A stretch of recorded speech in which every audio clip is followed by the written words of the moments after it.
Hello' guys, কি খবৰ আপোনালোকৰ? আশা কৰোঁ আপোনালোকে সকলোৱে ভালেই আছে। আৰু মই আজি পূৰা কমপ্লিট লাল কাল হৈ ভিডিঅ' আৰম্ভ কৰি দিছোঁ। মানে আপোনালোকে গমে পায়, যিহেতু আমাৰ ৰমজান মাহ পৰিছে আৰু আজি ফাৰ্ষ্ট ৰজা, তো আমি চেহেৰি খাব উঠিছোঁ। তো আমি ৰজা থাকিম তিনিজন, মা, মই আৰু ভাই। ভাবি ৰজা নাৰাখে, কাৰণ তাৰ এটা সৰু বাচ্ছা আছে 5 মাহৰ, আৰু আব্বাৰ চুগাৰৰ প্ৰব্লেম আছে কাৰণে ৰজা নাৰাখে। ঔষধ পানী খাই থাকিব লাগে। আৰু ৰজা মানেতো আপোনালোকে গমেই পায়, আমি ৰাতি 3টামান বজাত উঠি ভাত খাই লওঁ আৰু গোটেই দিনটা একো নাখাকৈ থাকোঁ।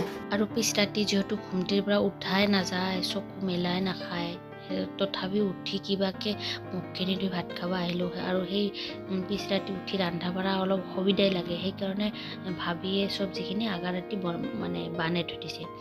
আৰু এতিয়া মা 2টামান বজাত উঠি ভাতখিনি বহাই দিছে। ভাতখিনি হৈছে আৰু হোৱাৰ পিছতে মই উঠি মানে মোৰ লগে মাছ ভাজি থৈ দিছিল। মানে ৰন্ধা মাছ মই ভাল নাপাওঁ, সেইকাৰণে মোৰ কাৰণে মাছ ভাজি থৈ দিছিল। আৰু মই তাকে উঠি অলপমান গৰম দিলোঁ, আৰু ভাজা মাছৰ লগত অলপ ৰন্ধা মাছৰ জোল লৈ তাকে দি খাম। আৰু যিহেতু আজি প্ৰথম না, ভাত ইমান খাবলৈ মন নাযাব, তথাপি লৈ লৈছোঁ, কাৰণ গোটেই দিনটা নাখাকৈ থাকিব লাগিব, সেইকাৰণে। তো মই মাছ আৰু মাছৰ জোলেৰে ভাত খাম, আৰু মাটো চব্জিও নাখায়, গাখীৰ কলৰে অলপমান লৈ ল'ল ভাত। তো এনেকৈ আজি প্ৰথম চেহেৰিটো খাই লওঁ আমি। প্ৰথম দিন না, আজি টাইমটা অলপ উল্টা পুল্টা হৈ গৈছে। তো আমি সোনকালে ভাত খাই দিলোঁ, আৰু ভাত খোৱাৰ পিছত চালোঁ যে বহুত টাইম আছে, মানে আজান দিব, সেইকাৰণে অলপ সময় কোৰাণ চৰীফ পঢ়িলোঁ। আৰু কোৰাণ চৰীফ পঢ়াৰ পিছতে যেতিয়া আজান দিল, নামাজ পঢ়ি শুই গ'লোঁ। আজি প্ৰথম ৰজাৰ কাৰণে ক্লাছত নগ'লোঁ, আৰু গোটেই দিনটা ঘৰতে, মানে ৰাতি চেহেৰি খোৱাৰ পিছত নামাজ পঢ়ি শুই গ'লোঁ, আৰু পূৰা 10টামান বজাত উঠিলোঁ। আৰু উঠাৰ পিছতে ঘৰৰ যি অলপ চলপ কাম থাকে কৰিলোঁ।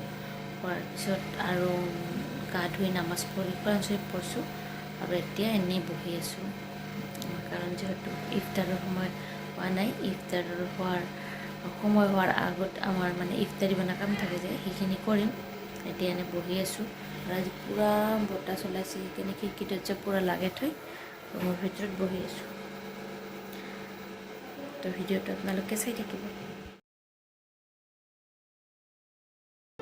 তো গাইজ, এখন আমাৰ ইফতাৰৰ যা যোগাৰ চলি আছে। ভাবি ইফতাৰ বনাই আছে, আৰু মই শুই আছিলোঁ। শুই উঠি আচৰৰ নামাজ পঢ়িলোঁ, আৰু যিহেতু আজি প্ৰথম ৰজা না, বহুত মূৰ বিষাই আছে, সেইকাৰণে মই শুই আছিলোঁ। আৰু ইফালে বুট বহাই দিছে, অলপমান লৰাই দিলোঁ, আৰু আপোনালোকক অলপ দেখাই দিলোঁ। মই মানে ভিডিঅ' কৰিব আহোঁ পাকঘৰত, জানানে। আৰু ইফালে এখন কিবা বনাই থৈ দিছে, আৰু আহি চাওঁ গোটেইখিনি বস্তু ভাবিৰ বনা হৈয়ে গৈছে। তো কি কৰিম, সেইকাৰণে পৰঠাখিনি অলপমান সেকি দিলোঁ। আৰু প্ৰথম ৰজা হিচাপে দিনটো ভালেই গ'ল, খালি মূৰটো অলপমান বিষাই আছে। বাকী প্ৰব্লেম একো নাই, মানে মোৰ গেছৰ প্ৰব্লেম আছে বহুত, সেইকাৰণে নাখাকৈ থাকিলে মানে মূৰৰ বিষ উঠে। গেছৰে হয় নেকি এইটো ক'ব নোৱাৰোঁ, কিন্তু বহুত মূৰ বিষাই আছে।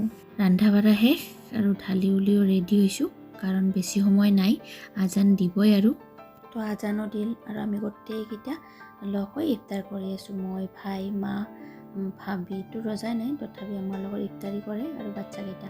আৰু আব্বা নাছিল, বজাৰত গৈছিল, সেইকাৰণে আব্বা নাই। আৰু মোৰ ভাই আৰু এটা আছে, ইয়াতে নাথাকে, বেলেগ জেগাত থাকে।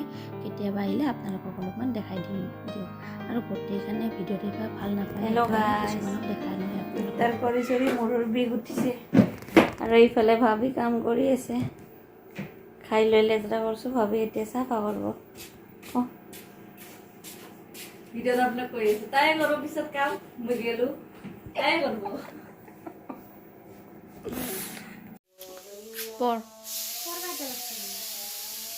আৰু ইফালে মোৰ বেটা পঢ়ি আছে, বছৰিকা পৰীক্ষা আৰম্ভ হৈছে, নাই আৰু 2টা আছে, শেষ হ'বই।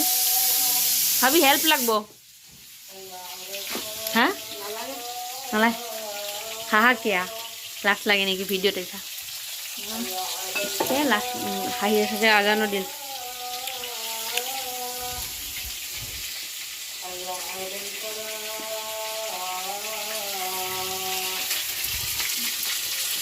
কি দিবা নাবে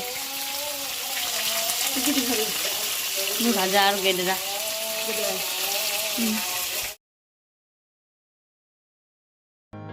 তো গাইজ ভিডিঅ'টো কেনে লাগিল কমেণ্টত জনাব আৰু ফেচবুকত চাই থকাখিনি ফ'ল' কৰি দিব আৰু ইউটিউবত চাই থকাখিনি ছাবস্ক্ৰাইব কৰি দিব লগতে ভিডিঅ'টো লাইক আৰু শ্বেয়াৰ কৰি দিব লগ পাম আৰু এটা নতুন ভিডিঅ'ত তেতিয়ালৈকে